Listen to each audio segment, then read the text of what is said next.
So I've had a question come in from Annabelle.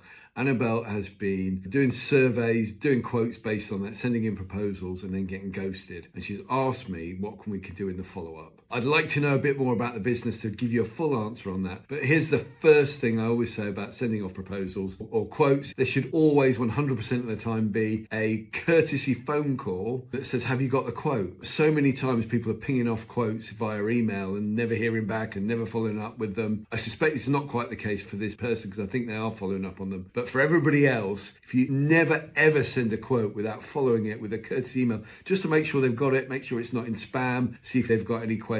Have you received it? Can you open it up? Have a look at it. Have you got any questions? And maybe you can do the deal right there and there. I suspect from this question though that it's a bit deeper than that, is that I think they're not even answering the phone. They're getting ghosted quite a lot. And I have seen this before. I saw a client who had a 2% proposal conversion rate. So for every 50 proposals he was getting one deal. And that's not ideal, is it? He was just writing proposals all the time. And sometimes we get to proposal in our eagerness too soon. And maybe, Annabelle, actually, before you even go and do the survey, before you even do the quote, having that deeper conversation that says, what's your buying process? How does that look like? Well, let's have a look at your budget, because we're not going to invest time doing that on a maybe. Because doing surveys and quotes and stuff is very, very time consuming and soul destroying if you then get ghosted. I'll happily have a conversation with you about that because there might be some things I'm missing on that. Annabelle, thank you so much for the question. Reach out to me. I don't know much about your business, so I'm kind of guessing a little bit. Love to have a call with you and we can talk about that. But for everybody else watching this video, if you're sending quotes without following up with a courtesy email, then you are probably leaving 10 to 20% of those quotes on the table because they're going to spam or they get kind of eaten up with all the other emails and they never actually even get opened. So do that immediately.